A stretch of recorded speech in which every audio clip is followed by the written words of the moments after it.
Okay, so the class is being recorded.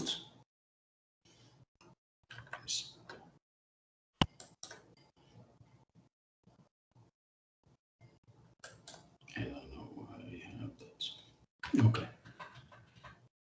So again, we're doing poetry, and this is our third class on poetry. Hopefully, we're going to finish off poetry tonight. Again, the book that we're using is an anthology, and it's called the Faber Book of Beasts.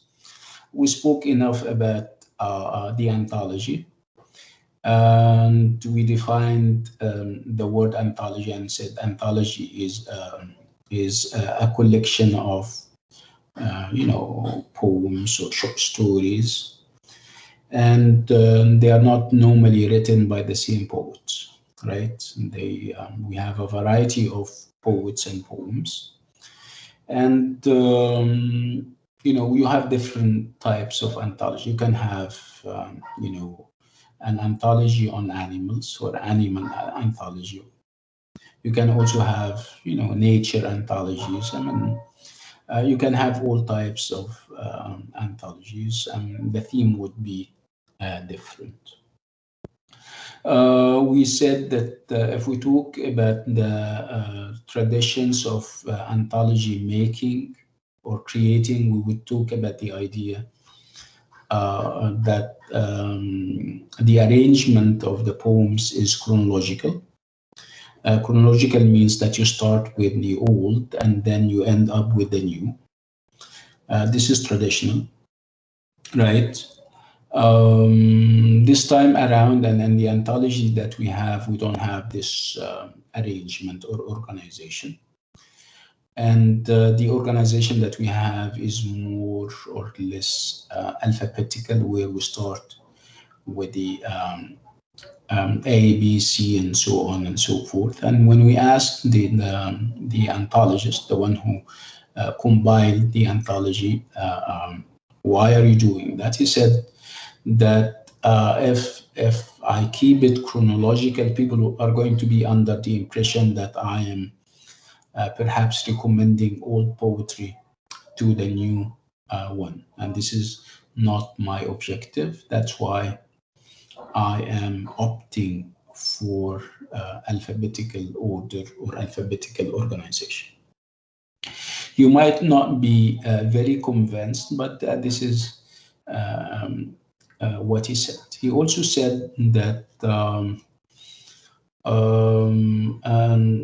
people who collect anthologies or compile anthologies are very dictatorial in their choices. They are very despotic, and they don't want people to argue with them as why they have chosen that poet over the other one.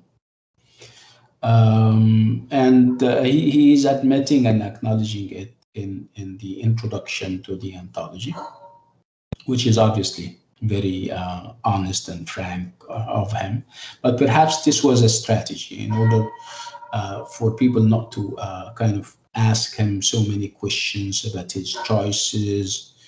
Perhaps he was expecting the back, expecting that people will come over and say, you haven't chosen my favorite poet. Perhaps you have an agenda. Perhaps you're not. You don't know how to perhaps taste poetry and stuff like that.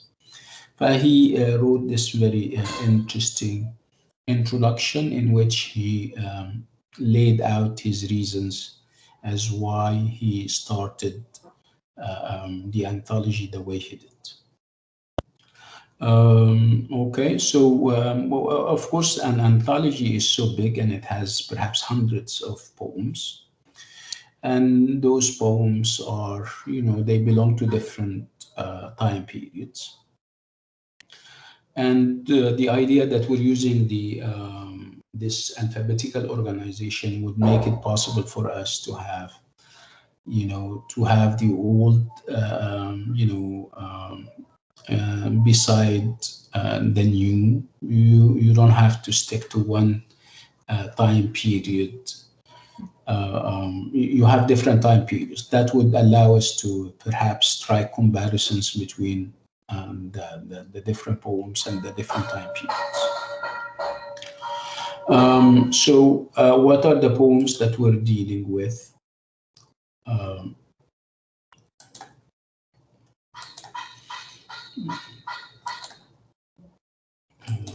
Which one?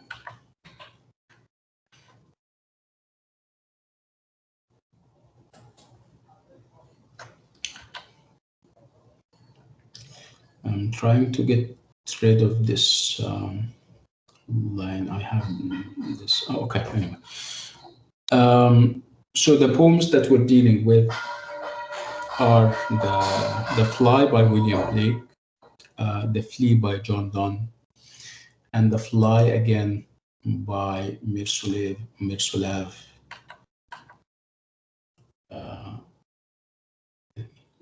Let me see how I can get rid of that. It's not stop presenting, it's presenting, but why don't I get rid of those? Okay. And Miroslav, like I said, I think I'll need to. What's wrong? Wait a minute.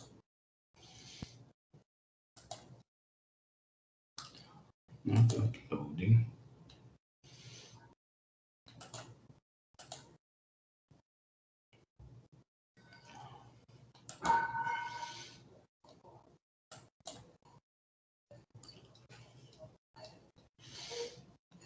Wait.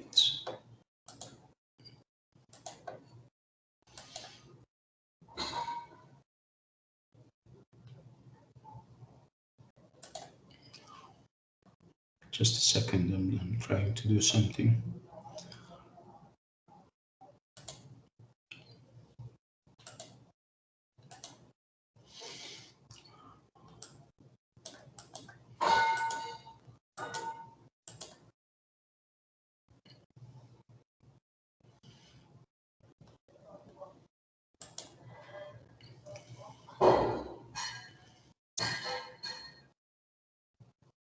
Okay, I'm here, by the way. I'm trying to upload the file one more time.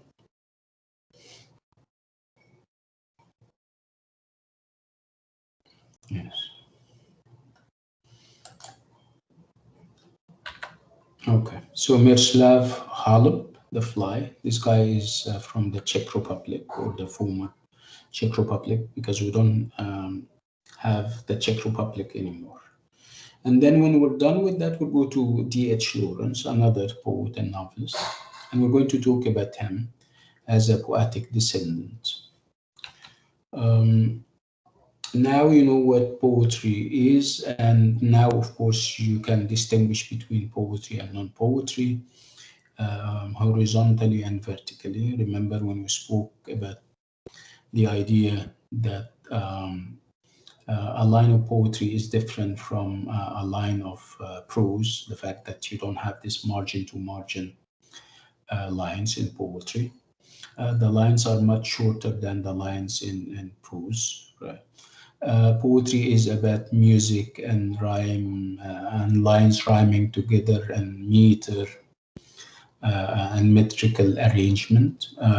So if you cannot feel the music of the poem, it means that it's not a good poem, right? And that will bring us to the idea of translated poetry. We'll talk about that when we talk about the Fly by Miroslav, because it's a translated poem. And when you translate poetry, you lose the music somehow. So we'll discuss that when the time is right. Okay, so poetry is about music. The musical arrangement of the lines, whether horizontally or vertically, is very important. What else did we talk about? We talk about the difference on the page with prose you have paragraphs, but with poetry you have stanzas. Every 3 or 4 or perhaps more lines are put together, and then you have another set of lines, and so on and so forth. The choice of the number of lines in every and each stanza is, of course, designed and meant to deliver certain messages. What else did we talk about? We spoke about the idea that poetry at the beginning is imitation, that you as a poet, as a body, a poet is trying to imitate until you develop your own tools, poetic tools, whether those tools are the formal tools or the thematic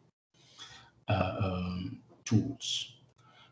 We said that there is obviously nothing wrong with imitating and copying at the beginning of your career, but if you keep imitating, that would be a problem. People would lose interest in you and in your poetry.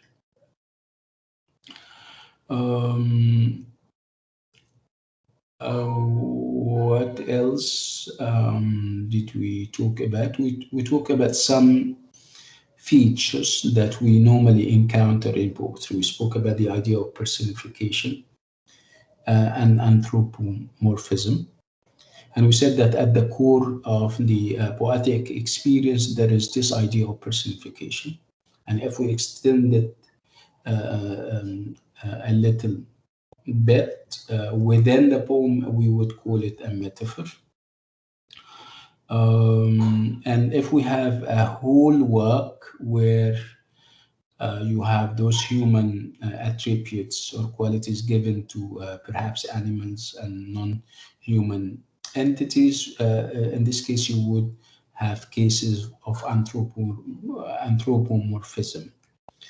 We spoke about examples of anthropomorphism, and we said that you have whole works of art where you have animals, for example, and they speak like human beings do. They think and they do the stuff that human beings do, and, whether they are positive, those things are positive or negative. They love and hate, and they can sometimes be greedy. Some other times they would be treacherous, benevolent. So that the qualities that you normally have with human beings are there. Of course, the idea that they speak, and speaking is obviously a human attribute and a human quality. Think, when you make them think. So this is anthropomorphism. I remember when we said that we have antecedents, we have examples and precedents. And the first precedent or the first example would be Ether, and the Roman, I'm sorry, the Greek writer Ether, who had fables. Fables are stories where you have animals speaking and thinking and acting and behaving like human beings. And you normally have a moral lesson at the end of the story. So you have Aesop, and also in Muslim and Arabic literature, you also have Kalila and Dimna. Kalila or Dimna, where animals behave and act like human beings, right? And you also have the moral of the story at the end of every and each story or fable, right?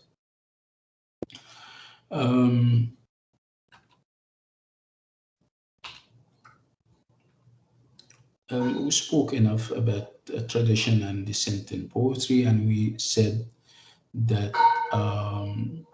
this time around we're not talking about moral traditions or artistic traditions or philosophical traditions. Where this time around we are doing, or we're looking at poetic traditions. And we said that poetic traditions would be the starting point for any poet. He or she starts off imitating and copying in order to get recognized. because he or she would use established and popular models so that people can get to know him or her. But over time, perhaps with the experience, he or she would develop his own tools, whether those tools are formal, having to do with the form of the poem, or thematic. I mean, he can come up with his own ideas and perhaps tweak them the way he wants. Again, what happens with those who are, set in their old ways? They don't want to move beyond the stage of imitation and copying. Those people are not normally accepted. I mean, their poetic life is short. They don't gain currency. They people lose interest in them because they insist on copying and nothing else. Again, copying is not bad news, um, but over time you will have to try to use your own language, use your own forms, and find your own voice and tone.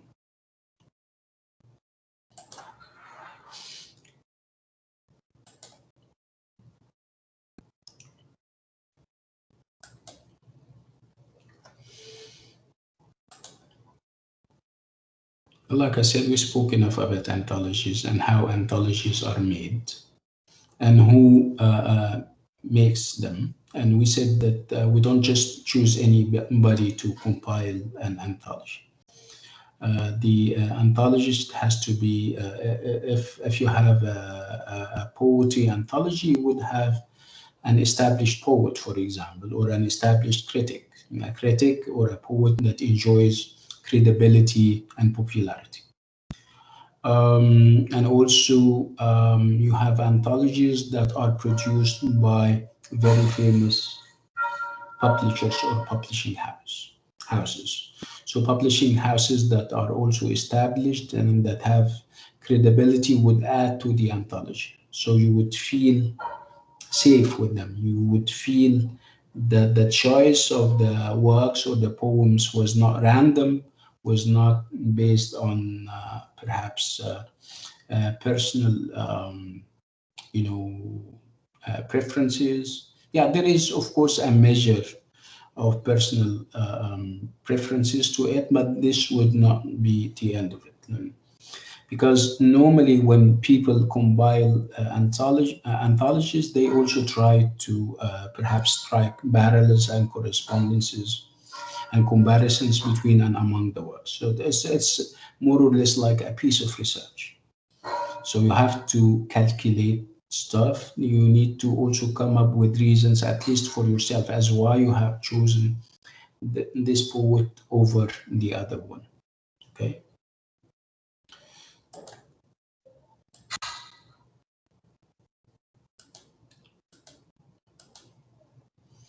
And then we started talking about the poems that we said that we have three, of course, together with the poems of D.H. Lawrence.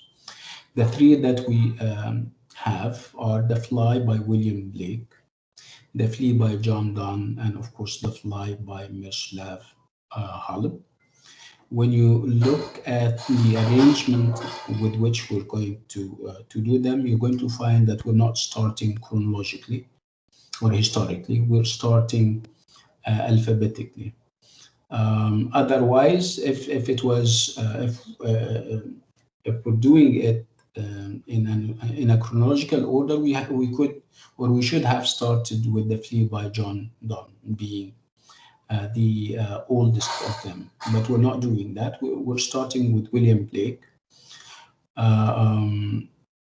and as you can see the dates. Of course, he is younger and he's newer if you compare him to John Donne. So William Blake, we're talking about the time period between 1757 and 1827. While with John Donne, we're talking about 1557 and 1631. And of course, the poem by John Donne is older, but we're not doing at the first one for, like I said, for reasons that we spoke about, that Meldon spoke about, the idea that he does not want to give you the impression that by presenting or by introducing John Donne's poem first, you would be under the false impression that he is saying that this poem is better perhaps than William Blake's poem or Miroslav Holub's poem. Okay.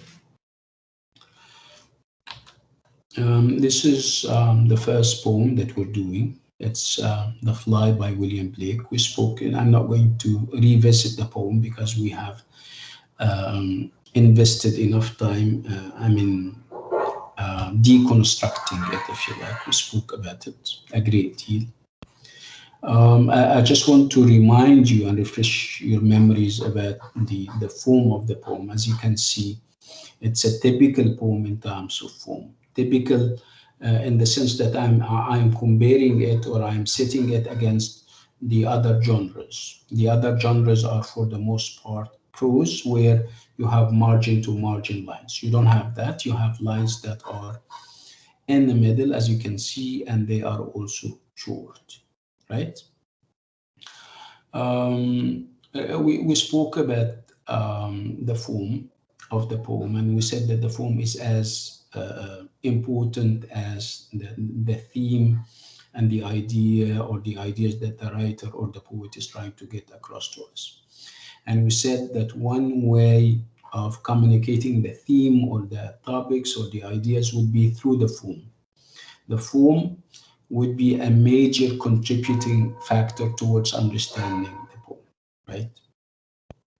And we said that normally, and the experience of reading a poem would be different from reading, an article in a newspaper or a book of prose, for example, a novel or a short story.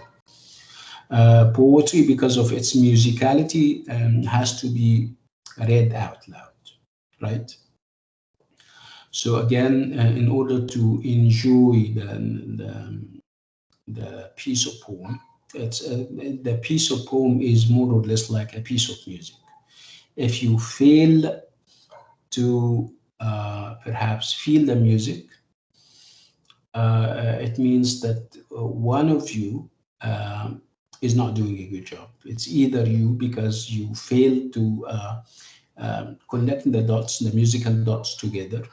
You're not a good reader of poems, or perhaps the poet himself is not doing enough to convince you of the musicality of the poem. Again, so how would you judge whether the poem is musical or not? You would depend on the rhyme scheme. At the end of any given poem, you have lines that are rhyming together at the end, right? You also have the horizontal level, where every line, not every line, I mean the lines horizontally are also, put in a way that they would beat in a certain way. You would feel and hear the beat of the poem. Remember, any words are divided into stressed and unstressed syllables. So the poet take advantage of that, and sometimes he presses certain syllables in order to reach a certain musical effect. So you need to be aware of that. Sometimes it comes naturally. Sometimes you have a musical ear, and your ears cannot miss that. Sometimes it needs training. For people like myself and perhaps some others, it takes training so that you can have this musical sense and musical ears. Like I said, for others it comes just naturally. Again, you would also need to be somebody who appreciates poetry. It's also something that comes naturally. You find yourself liking to hear or listen to poetry and poetry recitation. You find yourself writing poetry sometimes. So what happens if you don't find yourself writing poetry sometimes, or if you don't like poetry? Does it mean that you cannot understand and appreciate poetry? You can still appreciate. So there is training that you can do so that you can be somebody who appreciates poetry, even if you don't like it. Okay. Okay, so we spoke about the fly, and we said that the poem in the final analysis is about this kind of bringing together the life of the human being and the life of the animal or an insect in this case, where comparing human beings to the fly is meant perhaps to point to the the fragility of human beings, the fact that we are fragile, the fact that our life, no matter or however long it is short, right? Typical or similar to flies. Flies also live short lives. So human beings also live short lives. And it's not only that, it's also about the idea that we are at the mercy of forces that are beyond our control. In the case of flies, it would only take using your hand to kill a fly on the spot, right? In the case of human beings, it would only take perhaps an earthquake or a storm, right? Or an expected fire for human beings' lives to come to an end. So again, we're talking about the vanity of human wishes. No matter how hard you try to be in control of your life, you're not totally responsible. You're not totally in charge of your life, right? So this seems to be the message that William Blake is trying to communicate to us. Perhaps he's trying to, call on us so that we can be, so that we can humble down, so that we can know our limitations and perhaps behave accordingly, right? I still remember this. I think it's a. Is it a verse in Arabic that says? It's something in the neighborhood of يعني مهما تطلع جبال أو تنزل معرفش وديان, you're still a human being, and you something in this neighborhood. Are you familiar with that?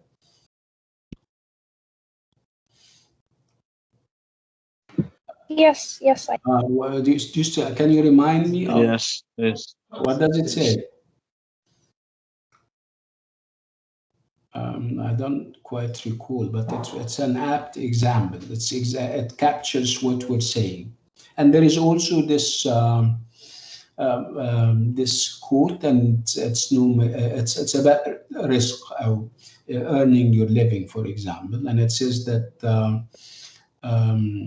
اجري يا ابن آدم جري الوحوش عن I think عن رزقك لن تحوش, which means that no matter how hard it's not about running, and it's not about making sure that you get money from here.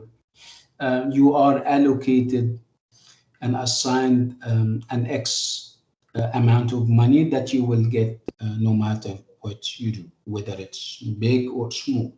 Again, the giver, of course, would be God. So we're moving along those lines, everyone. we're moving towards the idea that human beings should humble down, should always remember and mark this idea of, that their wishes are, vain, and their dreams, and they should perhaps always remember that they are limited in terms of how long they live on Earth, in terms of their even their size. I mean, you can think that you're perhaps have a gigantic figure when it comes to a fly, but you are a fly to other natural things. I mean, if there were dinosaurs, you would shrink in comparison. If we're talking about elephants, if we talk about other animals, if we talk about earthquakes, and if we talk about mountains, you're nothing, right? Um, Again, we have a change of heart at the end. A change of heart in the sense that the poet has been talking about, the comparisons that he is making between the fly and human beings and everything. And towards the end, we have this submission to the will of God, if you like. We have this message that you will have to come to terms with the fact that you're limited. You have to come to terms with the fact that you're going to die. So better die happy than miserable and feeling that you haven't done enough. So if we all have to die, so accepting the idea that our lives are short would be, would be better than, lamenting our lot and cursing our lot and saying we haven't done enough. If only we were given more time, we would do this and that. So perhaps this seems to be the message that the fly is giving us.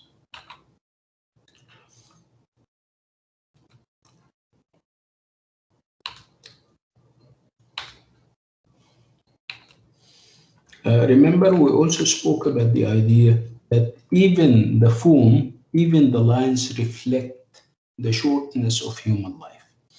So if the theme and the topic addresses human life and how short it is, you have the lines and how short they are, and they reflect that. So this is an example of how the poem, the structure of the poem, can mirror the thoughts and the ideas that the writer is trying to deliver.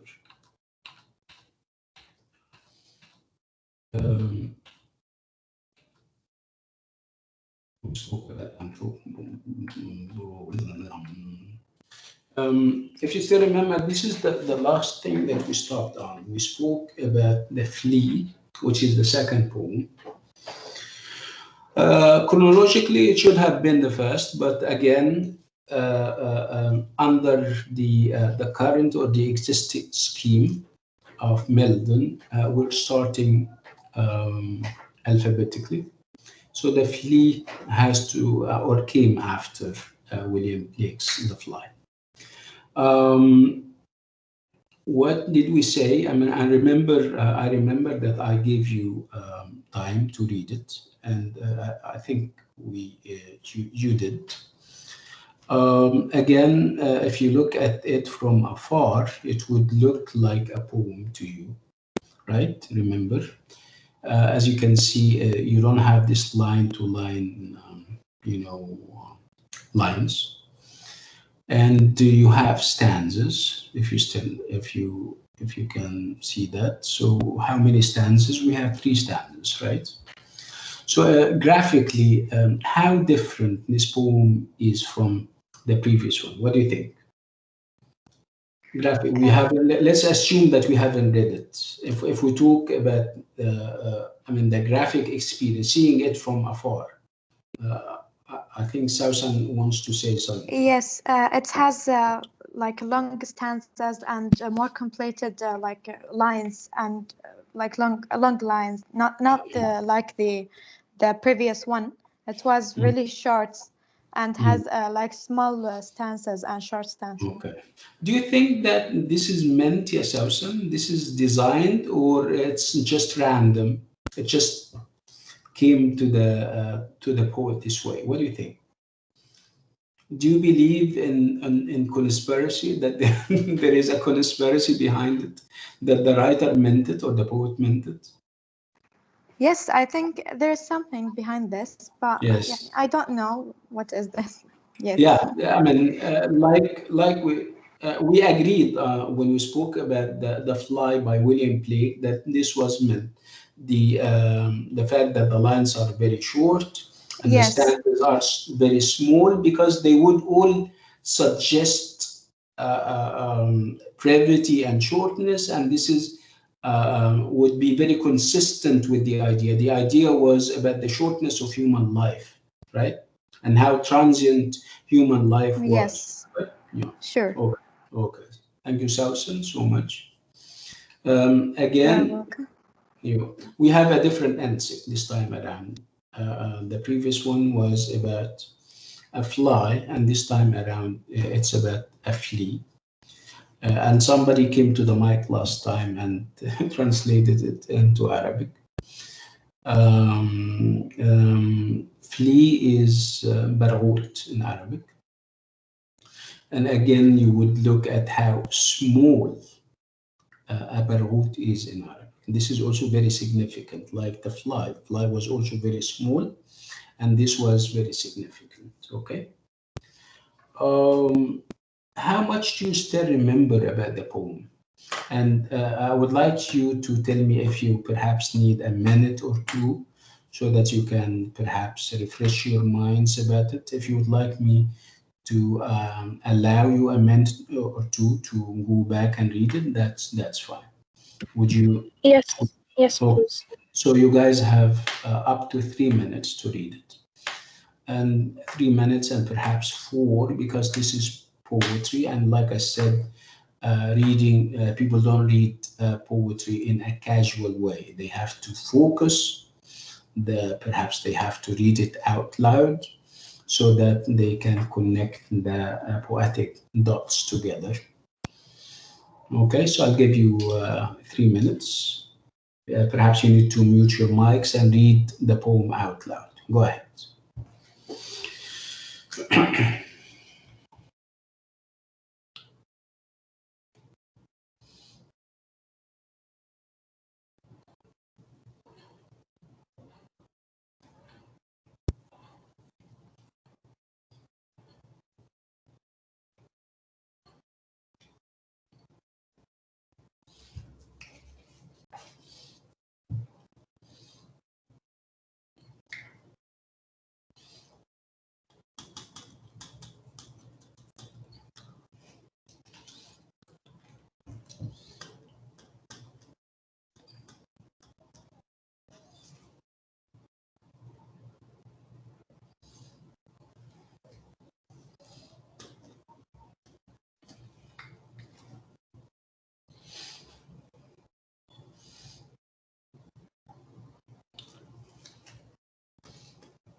Let me know when you have finished. Okay.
Jumana Al-Najjar is raising her hand.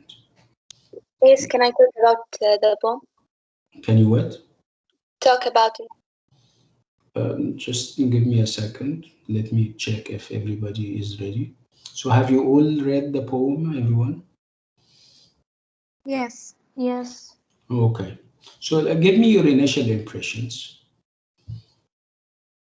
Tell me whether, I mean, it's always good to compare something to something else. If you would like, if you would compare this poem to the other poem, to the previous one. So what would you say about that? I think this is more meaningful than the other Okay. one. Pascal is saying that this one is more meaning. Can you explain what you mean by that? Like, for example, here he's talking about him and the woman he loves, I guess. I don't know, like it had more meaning about love and marriage and how much he loves her because the flea sucked his and her blood, and it has like many meanings behind the poem. Okay. Thank you, Pascal. Can we have somebody else? Somebody wanted to say something, and yeah, go ahead. I think the man want to seduction the woman. Seduce. I seduce. Okay. By comparing their situation with the flea. Yeah. What do you think of this comparison? Do you find this comparison easy to access and understand? Actually, no. No, right? It's very difficult, right? Very far. Yeah. We call it far-fetched. Far-fetched means that you cannot bring yourself to even get convinced with the comparison, right? So what's the comparison? If it's a comparison, so you have the flea, obviously, and you have the blood of the this persona and the blood of the lady, and they are mingled together in the flea because the flea obviously sucked his blood, drops of his blood and drops of her blood. So you see how complicated the image is. Okay, this is what we call conceit. A comparison like this, which is very far-fetched, which is very difficult to assimilate and comprehend, is called conceit. This is what we call a metaphysical conceit, and this is very, typical of John Donne. He was actually, if we say that William Blake is perhaps the one who popularized nursery rhymes, we would say that John Donne is the one who popularized metaphysical conceits. And like I said, metaphysical conceits are comparisons that are not easy to comprehend and assimilate and understand, right? Okay. So what more can you share about this poem? Impressions again. We're talking about impressions that you guys came out with now that you have read the poem perhaps for the second time. Can I say something? Yeah, of course. It's twisted and weird to compare such like persuasive way to a flea because like You see, Dania, you said that it's weird. yeah, it's And weird and twisted. metaphysical conceits are about weirdness. They are weird. The comparisons that they strike are very weird. This is typical of John Donne. Okay, go on. Okay, yeah, it's weird as I said, and it twisted in a way to compare Yes. such instinct to Mm. whatever he's trying to apply. Mhm. And the way that he's applying it is to make it look like it's something fine to let women like to play with women's head to sleep with him or whatsoever.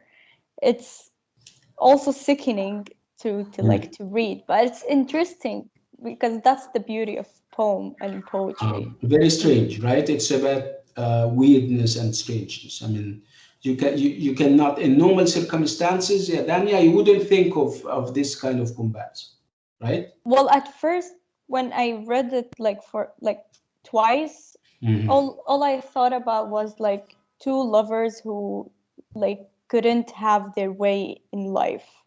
But then as I read it more, I saw like there is like another meaning behind it, like kind of an ugly meaning, but it's also beautiful. Yes, the fact that you only one individual talking, the persona of the poem, the male, but we obviously what we can know about the lady is that she's not accepting those advances. She's resisting those advances. Perhaps it came down to the idea that he's trying to come up with as many strategies as he possibly can, and this happens to be one of them. Yes. This is also a violation and a dissent and a break away from the conventions and the traditions of love poetry at the time. At the time, love poetry was more elevated than that. So, come to think about it, John Donne was a violator and perhaps a challenger of the conventions of love poetry at the time, where you normally at the time poets and we used to refer to this kind of poetry as courtly love poetry. So it's the poetry where normally the male is trying to appeal to his lady love in order to have perhaps a smile, to have a conversation. They don't resort to those quote and unquote dirty ways in addressing their lady loves. They are very they use very elevated language. They idealize. They make an idol out of the ladies that they are approaching. So again, this is a violation of the conventions of courtly love poetry that was at the age. Okay, so we can consider John Donne as a dissenter, a dissenting figure. So what is it that he is dissenting from? He is dissenting from the practices and the traditions of courtly love poetry, where the lady or the woman is put on a pedestal and her lover is trying to do all he can in order to win or earn perhaps a smile, perhaps a few words. Okay, so this is way different from courtly love poetry. Again, look at the language. Also if you compare the language that the poet is using here to the language that William Blake was using in the previous poem, you're going to find that the language is perhaps more complicated, more rooted in the idea of poetic diction. If you go back to the previous poem, you're going to see that the language is simple, which is typical of romantic poetry, where the language comes down to earth. But with John Donne, he has what we call poetic diction, a language that is used in poetry and nowhere else. Okay, you normally have those. If you still remember, you have est at the end of verbs. Deniest. What else? Deny. If you go down, you will have all those kinds of weird words. Triumphist, yieldest. Remember, thee, thou. So those are words that can automatically tell you when you look at them and when you see them, you know that this is poetry. And of course, this is sophisticated poetry, knowest thou. Okay, so this is the idea. Did you check how musical the poem is? Like I said, in order to check the musicality of the poem, you would have to read it out loud. Did you feel that? Did you feel the music of the poem? I'm asking you.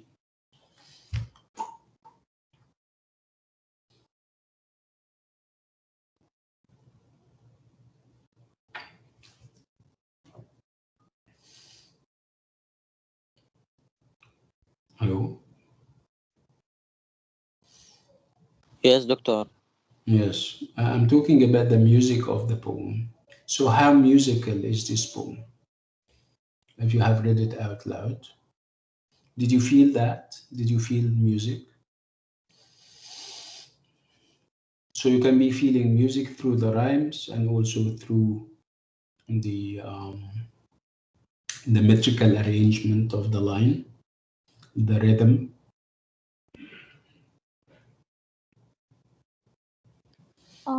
The music is Did you feel it? it is there, but I don't know how like to say or to talk about it. But you felt is, it, right? So yeah, it is there. yes, yeah. Man, sometimes I mean, you cannot explain music. I mean, you just feel it, Yeah. right? Yes. Yeah.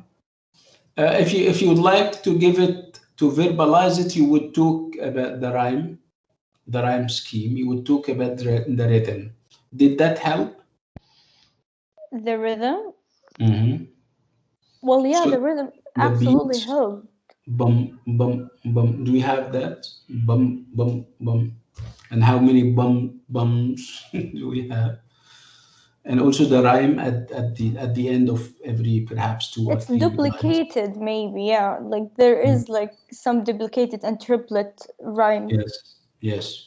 between. Do you think that this is a design, this is meant or just haphazard and random? What do you think? Is Um, it is it random, haphazard? no, it's not random.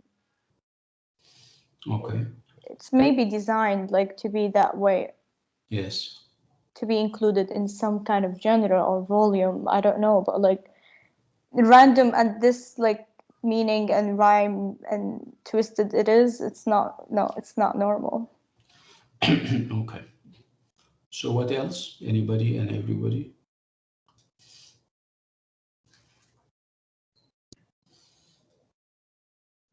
So again, it's a poem where the persona of the poem is trying to convince the lady. I don't know how much yani how much they know each other, whether she is perhaps his lady love and she's yeah, playing coy or playing hard to get, or whether he is meeting her for perhaps the first time. We don't know. But what we know for sure is that he is trying to seduce her by making light the fact that when people meet and it's okay, it's exactly or it's similar to having a flea sucking the blood of both, where the blood of both would be in the bosom of the flea, and there is obviously nothing wrong with that, right? According to him, of course. And he keeps convincing her, he keeps persuading her by talking about the idea of honor is perhaps a thing of the past. You shouldn't be, honor is not that important, and I mean, it's exactly like shedding the blood of the flea. And we also have this idea that the lady was resistant to his every move, and we have this sense that the flea got killed by the lady, right? And he keeps telling her that you have baseless fears. You shouldn't be that fearful. Um, and you know, it's an innocent kind of encounter and everything. of course, he's making lies. Whether he succeeds or not remains to be seen. But obviously, towards the end, she's adamant about refusing his every move, right?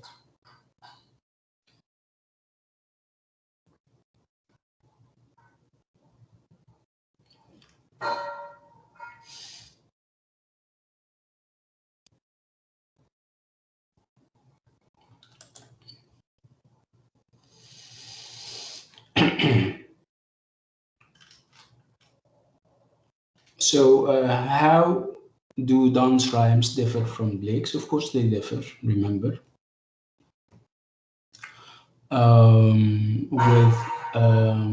With Blake, you have what we call blank verse. There is metrical organization that the writer is trying to keep, but it's not as perhaps conservative as that of John Donne, where John Donne belongs to strict poetic traditions that he is sure to follow and prescribe to in terms of form, but in terms of ideas, he is deviating from the conventions of courtly love poetry in terms of themes, in terms of how he would address his lady love.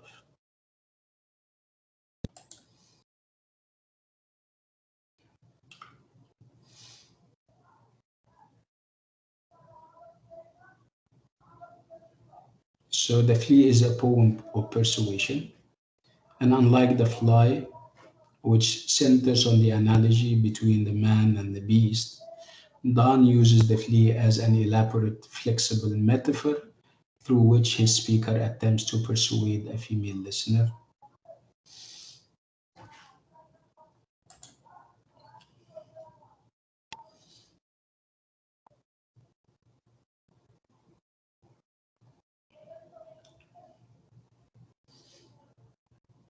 So again, it's a long metaphor with one solid aim and goal. Again, we spoke about the idea of conceit, the fact that you have this complicated kind of comparison that we termed or described as very weird, right? And perhaps because of its weirdness, we call it metaphysical conceits. And we said that if William Blake is known for his nursery rhymes, Donne is also known for his metaphysical conceits.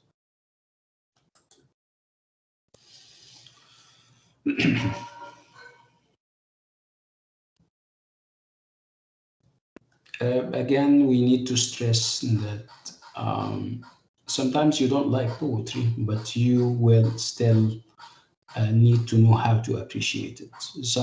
Perhaps you don't like this poem in particular because, or for moral reasons, but you still can, judge it from the aesthetical and from the aesthetic and from the formal point of view.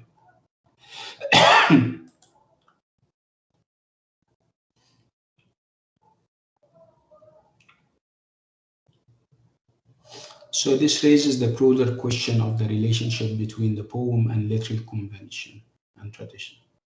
So again, the Flea is a witty variant on traditional love poetry, in which usually male speakers idolize and idealize unobtainable women instead of these cliches. Donne audaciously shows a man in the process of trying to seduce a never heard of, normally humble down as a male in order to convince your lady love of your love, in order to communicate your love. But this time around, it's very strange, right?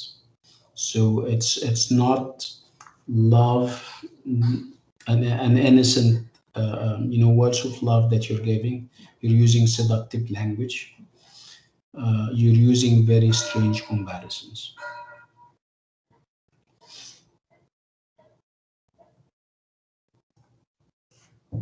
Again, in terms of ideas that would be strange, but you still have, those sets of traditions, poetic traditions, where there is also this idea that poets or poet lovers would wish to be small insects so that they can be on the shoulders of their lady loves, on their lips, and stuff like that. But this is not totally unheard of. Then it was there, and that would bring us to the idea that McNeice spoke about. Remember, you're using old forms and old ideas in order to get recognized. And once you get recognized, you try to come up with new ideas or something new.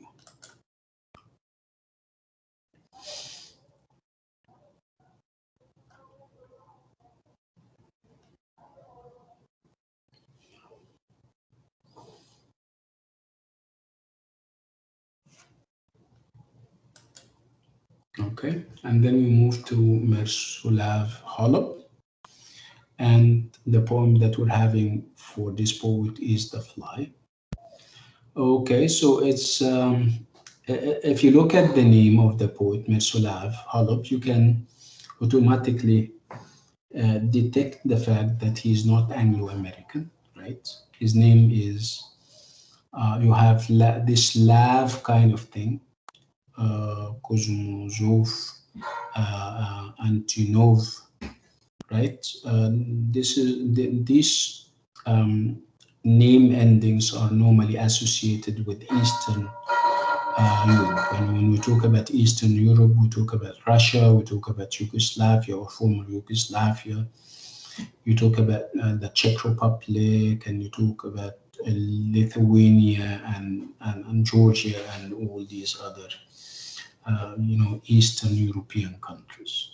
So Miroslav happens to be from the Czech Republic, or what once was the Czech Republic. We'll read the poem and see whether perhaps we need some background. Remember, I am against the idea of the biographical reading of poetry, where you perhaps check the name of the poet, you check the background of the poem, whether it's a byproduct of the age, a reflection, or a mirror. Okay, so we're going to try our best to figure the meaning out from whatever we have on the page, and see whether this is going to work or not, see whether we will need to have some background or not. Okay, so I'll give you 2 minutes or 3 minutes for that. Okay, go ahead.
Let me know when you have finished. Huh?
Excuse me.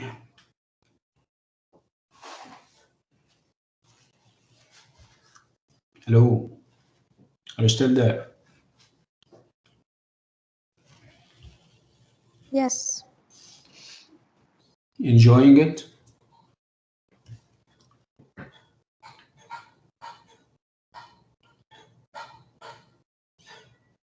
Okay, so are you done? Yes, Doctor. Okay, so how did you find the poem? Interesting? Not interesting?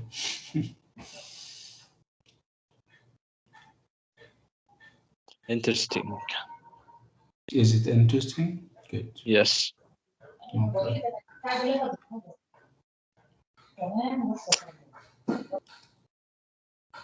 Hello, can we have people? Initial impressions, everyone? There is no rhyme scheme in this. What? No rhyme scheme. Nuran, what? It's a free poem. I mean, the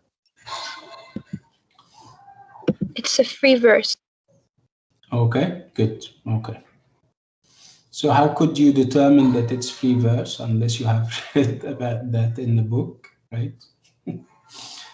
So, so It's I'm it's hopeful that because you.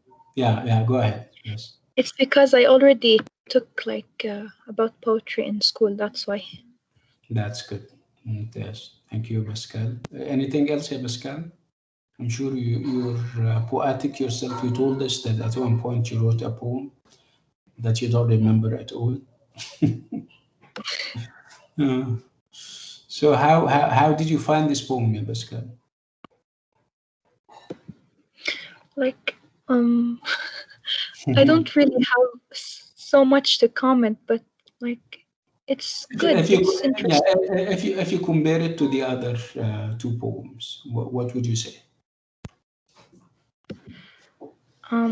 I guess that was my favorite. Like it was I don't know. That was my favorite. Okay. So of all the three, this one stands out as your favorite, right? Yeah. Any specific reason, perhaps by comparing it to the other two? What is it that you like about it best?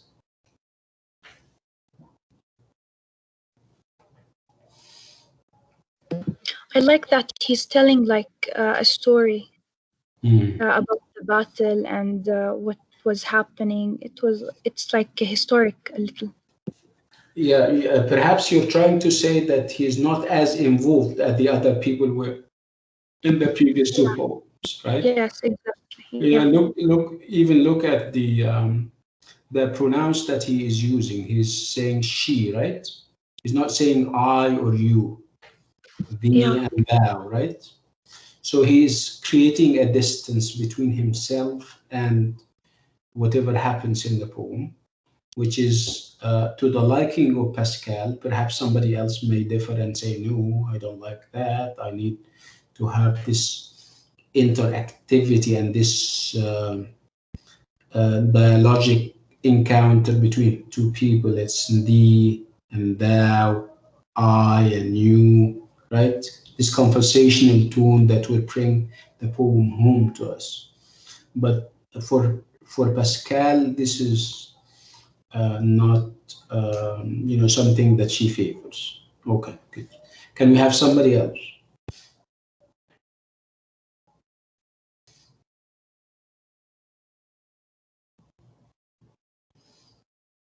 Okay.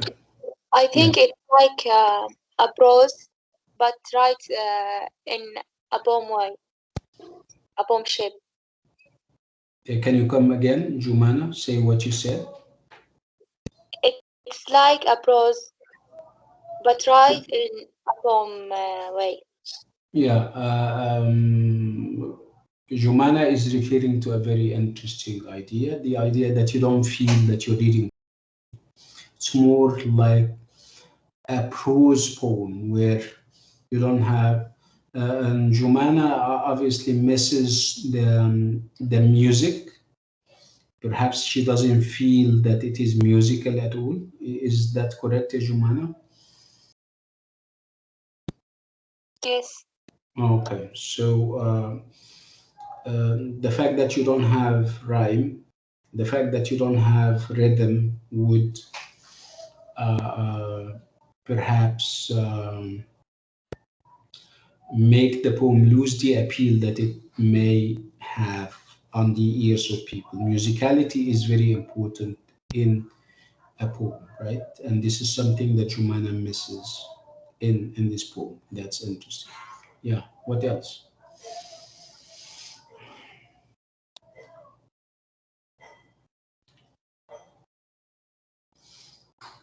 Any other interesting ideas? Hello. Yes. Yeah. Hello. It doesn't written by the traditional points. What's There's your no name? Ines, right? Yeah. Ines, okay. It was not, Uh, Ines is saying, are you the poet? Remember, Ines, you told us that at one point you used to write poetry, right? yeah, Okay, but you stopped, alhamdulillah. yeah. Alhamdulillah.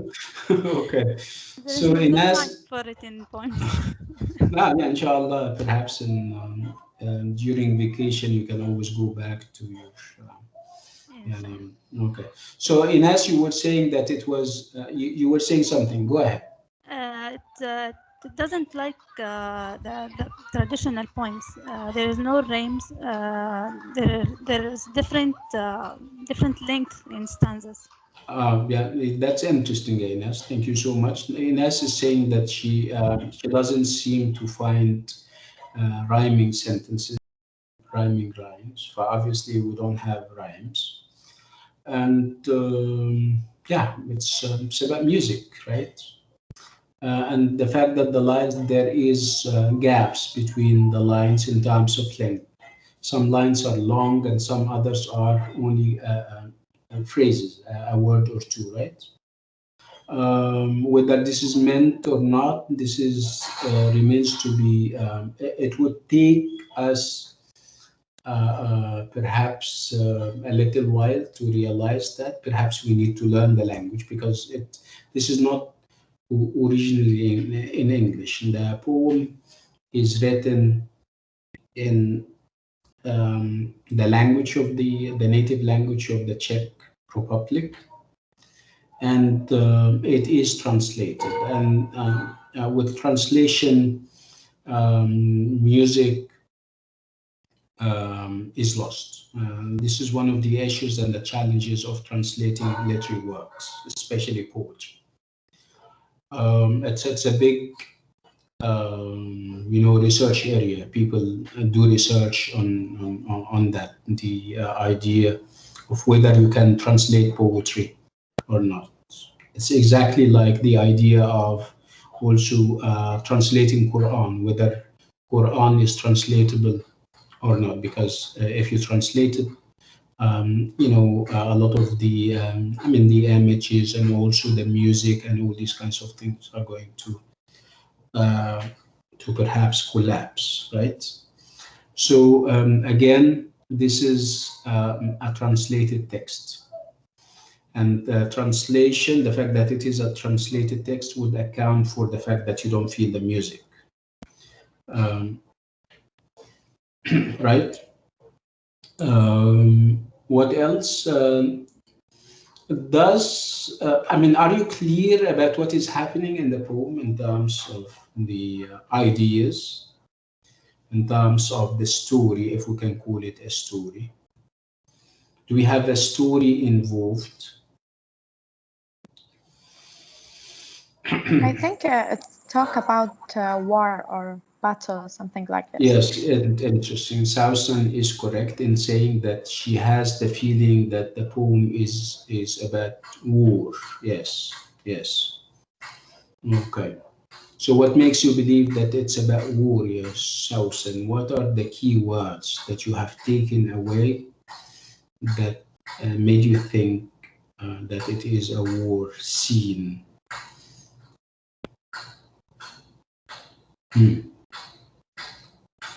Sausan, did you get my question?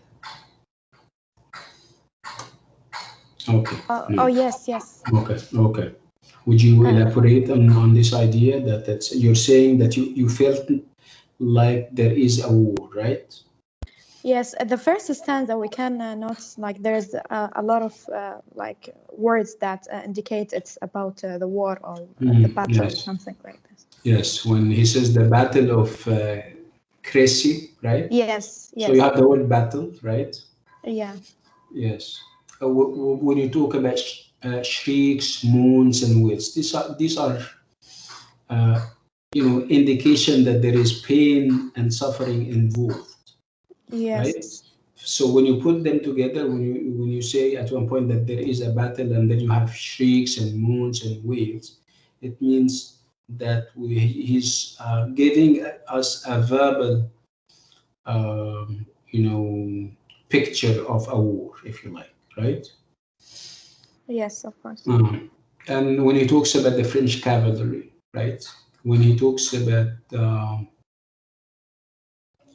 when he says that there is a disemboweled horse, it's a horse that has its stomach opened and whatever is inside is outside, right?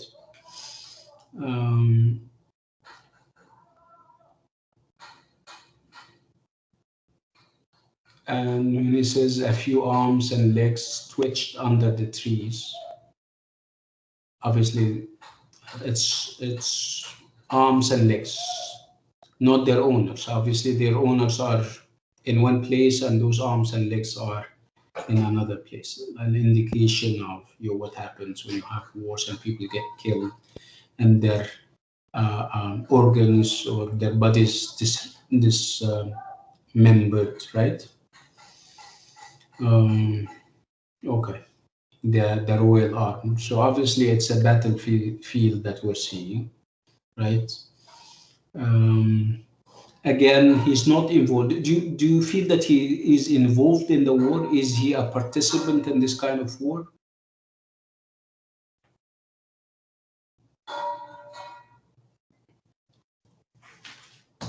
No, he's not. If he is not, he is what? Is he an observer? Eyewitness, maybe. Yes, an observer or an eyewitness, a detached observer, right?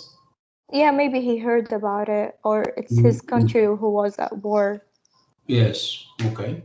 So the fact that we're saying maybe, perhaps, would indicate that perhaps we need some background, right? Yeah, about the author or the poet.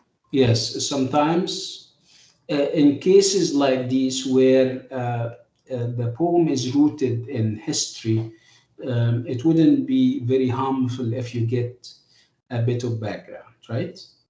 But if you still remember, you don't go to the background until and unless you have exhausted all the means to arrive at the meaning of the poem on your own, without referring back to background, without referring back to the biography of the poet. Remember, this is what we keep asking you to do. You start with the poem. The poem would be your point of departure, and then perhaps later you go back and read some background about the poem, the biography of the poet, right? And we do have a background about the poem, as we're going to see. Okay, so it's a little bit also misleading. Which is also typical of poem, misleading in an interesting way. When he started off saying that she, right? So you got the impression that he's talking about a lady, right?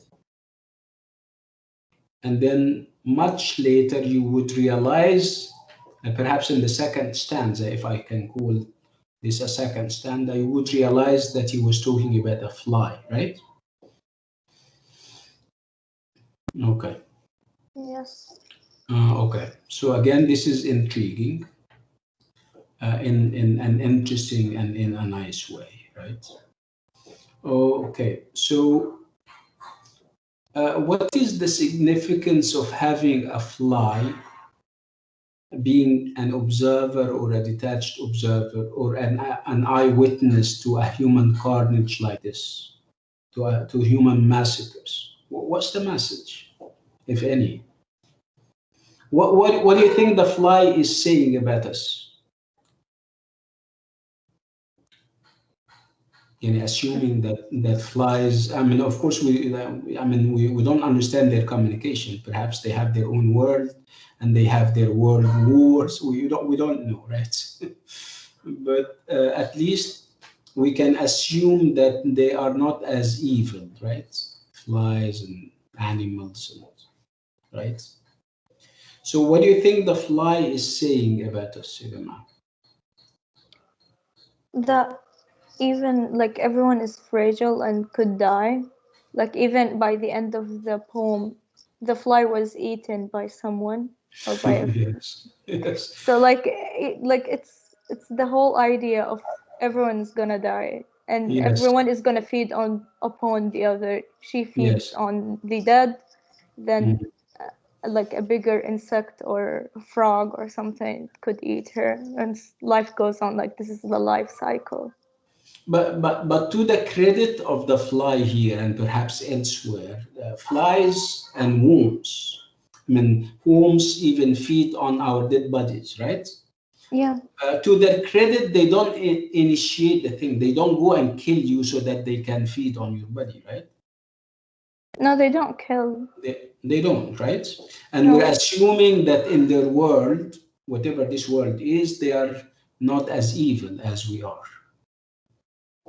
Nobody was born evil, but yeah, they're not as evil as we do by killing them innocently. Yeah, by killing ourselves, forget about them. By killing ourselves. Ourselves, yeah, there's wars and Yeah. everything. So yeah, human sacrifices Yes, and all. human beings are the only species that kill its own, right? Yeah.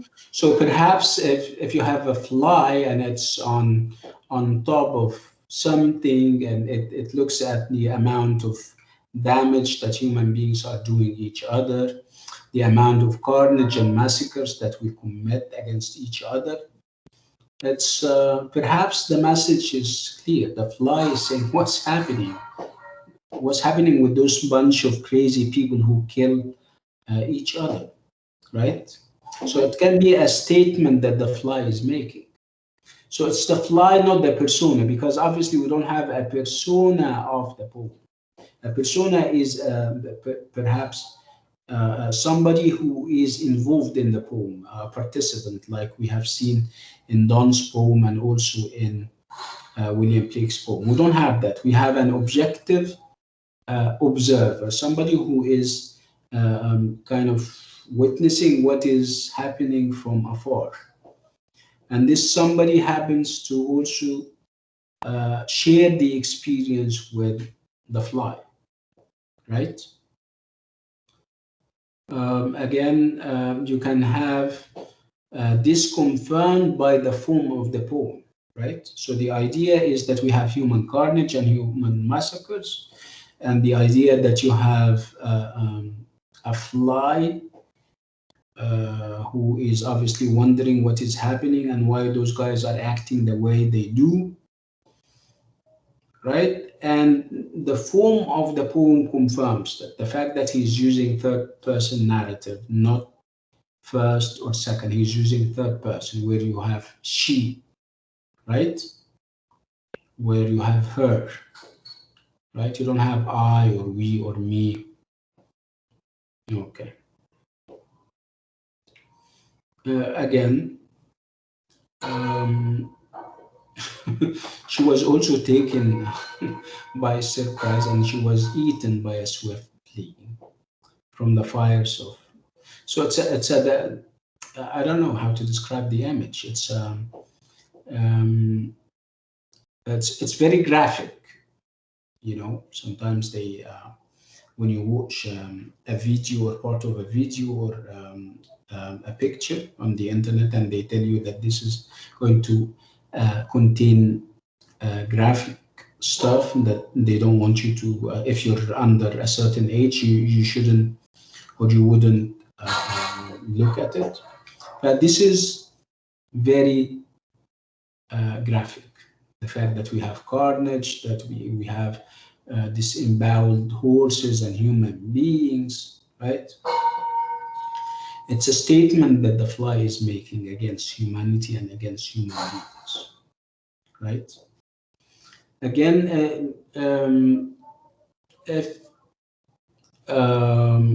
if it wasn't translated, perhaps we could have felt it more. If we know the if the poem is perhaps written in English, and we happen to speak English, we could have even felt the musicality of the poem. But this is, of course, lost in translation, and that would also bring us to the idea of translating poetry, whether translating poetry is possible or not. From our experience, the fact that you feel the translator is not translating poetry, is rendering the original text in prose. If they try their hand, if they are poets themselves and they try, you wouldn't even like it, because their poetic experience would be different, and you wouldn't have a 100% match when it comes to the musicality of the poem. So again, what makes it even more complicated would be the idea that it is a translated piece of work. This is not the original. And perhaps that would create the gap that the poet is trying to establish between us as members of the audience or as readers and the poem itself. So there are lots of things that are being done in the poem so that we have the distance that the poet intended. One of them is deliberate, the idea that you have a scientific description, no analysis is involved. He's not commenting. He's not saying that this is good or bad, which is consistent with the idea that he wants to be objective. He wants to be scientific. He's giving you a description of what actually happened and nothing else. Again, why is he doing that? Perhaps because images like these are now commonplace. We're so used to the idea of blood shedding and blood and violence that we now take it for granted, and we just look and perhaps take pity for a minute, and that would be it, right? So it's an amazing poem in a negative way, if you ask me.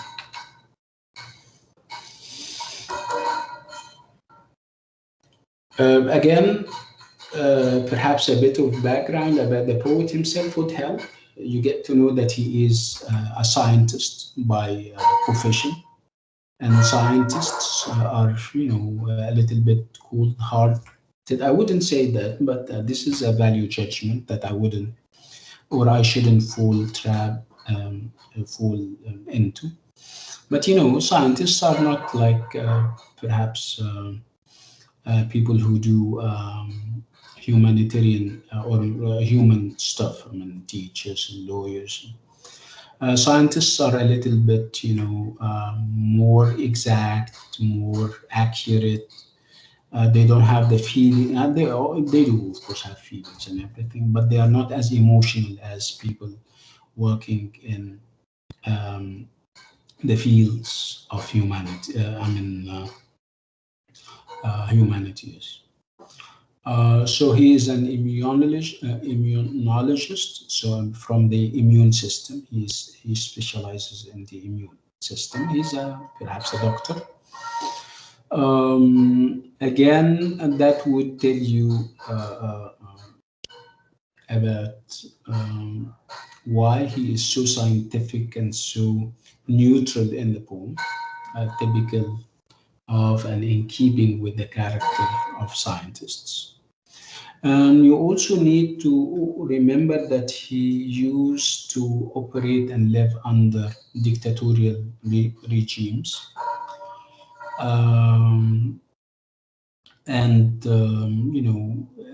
Under governments that, he wouldn't be able to express his opinions. He would be part of revolutions that get, kind of smashed by the government. So he is used to the idea of violence, and because of perhaps there's so many violent acts that he was witness to, he lost those feelings of perhaps empathy and sympathy towards victims. He's dealing with the phenomenon of war as if it's a scientific phenomenon that should be studied. He's dealing with human beings as legs and arms and numbers, nothing else.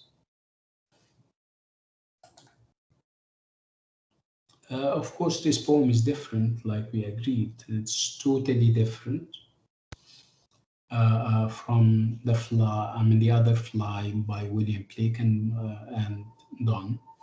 One big difference would be that it is a translated text. We're not reading the original. And not reading the original would, of course, have a lot of, challenges. Like I said, poetry is about music, and you cannot translate or transfer music to the translated text. So perhaps half the battle is lost, if you like. You have a poem that stands on only one leg, right, where musicality is lost. It's prose-like in terms of the lines and the fact that we don't have rhymes. And also in terms of the involvement in the poem, the fact that the persona of the poem, we don't have a persona in the poem. We don't have somebody who is involved in what is happening. The poet is very objective. He is using he's using she.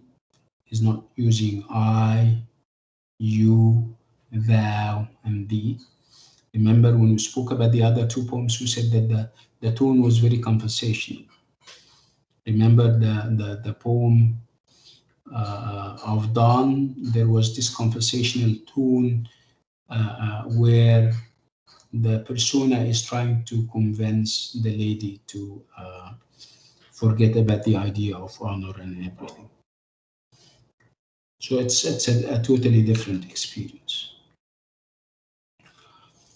Okay. So again, we don't have in Holub's poem, you don't have rhyme scheme or recurring patterns, which gives you the feeling that you're not reading poetry actually. Again, the idea of length, that the lines are not even close in terms of length. One of them is long and the other is very short. So it doesn't seem that Holub is following any traditional design when it comes to writing the poem. Again, we spoke about the idea that you feel that it is a scientific description that we're having. We don't have human involvement in the narrative, or if it's a story and a poetic story, it's scientific in its description.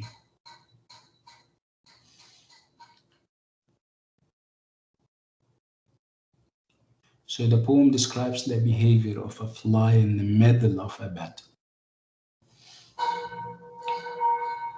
So if you look at the background, so the poem is about what took place in 1346 during the 100 Years' War between the English and the French.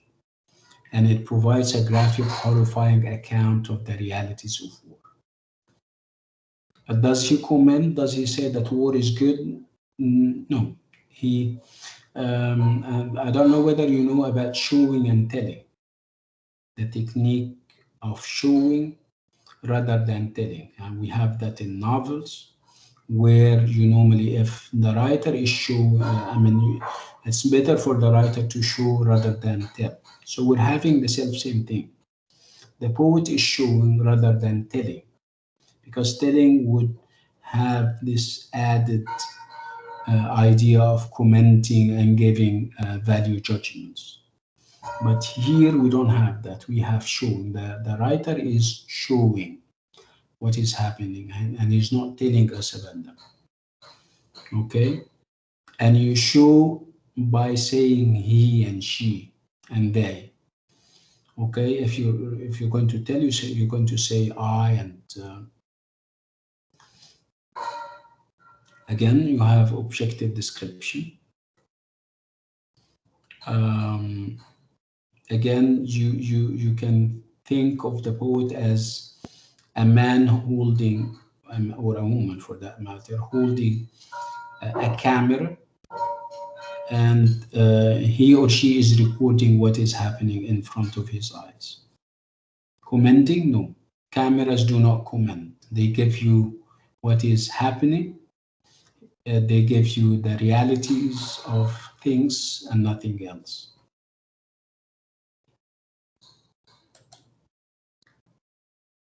So as you can see, this is modern.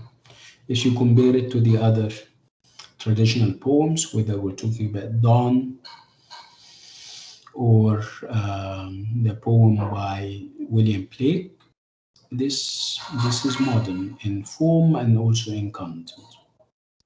And also the idea that he's using free verse, like we said, where he doesn't have to use rhyme or rhythm. So it avoids the traditional poetic forms you have previously encountered in the works of Blake, Donne, and Marlowe.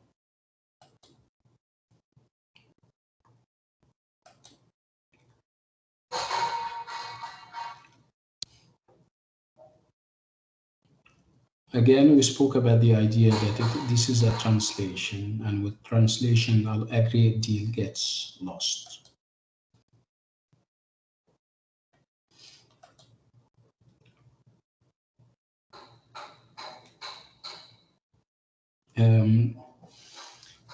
In terms of how much Holub deviates from traditions, and in terms of how much he transgresses against tradition, we have that. Normally, in describing battles and in featuring battles in poems, you normally have the poet or the persona involved in the poem, talking in such a enthusiastic and zealous manner. But we don't have that. Again, you don't feel that the poet is making any statements about what is happening. Perhaps by presenting what is happening as is, he is making a statement. But he doesn't involve himself in sticking labels and coming up with judgments and assessment as what is happening is good or bad.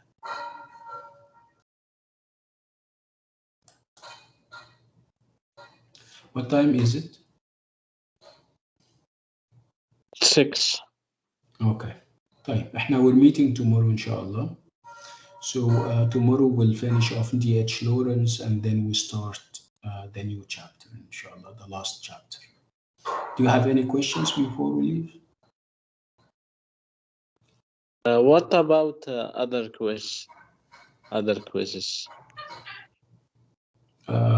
Check the scheme or the plan that we have. I think we have perhaps something coming up next week. Yes, it is next week. It's Monday Right. I'll check at 6 p.m. Doctor, Yes. the date is a change for 7 December. Yeah, I'll double check, and we can always share the or confirm the information on the group, inshallah. Okay. Okay. Doctor? Yes. Regarding the TMA, I wanted to ask about the fastest question. Okay, go ahead. Did you mean by it to write only about the tragedy part, and how does fastest fits this definition? Yes. Okay, just The to make tragic, sure. yeah, the tragic hero and the attributes and the qualities of the tragic hero in the Greek or the Shakespearean sense, and whether Dr. Faustus is a tragic hero in this sense or not. I wrote like all of that, like the Greek, what they said, and Aristotle and everything, but like the second body, I like explained what happened in the play in a brief summary. Like how does Faustus fits this Yeah, kind of you need, yeah, Dania, you need illustrations and examples, and I think the paragraph that you're talking about is about examples and illustrations. Okay, good. Okay, thank you. You're welcome. Okay, so on this note and with this item, we come to the end of the class. Thank you so much, and I'll see you tomorrow at 4 p.m. inshallah. All the best. Thank you so much. Doctor, Yes. can I ask you something? Yeah, go ahead. About the TMA. Yes. I submit the TMA late.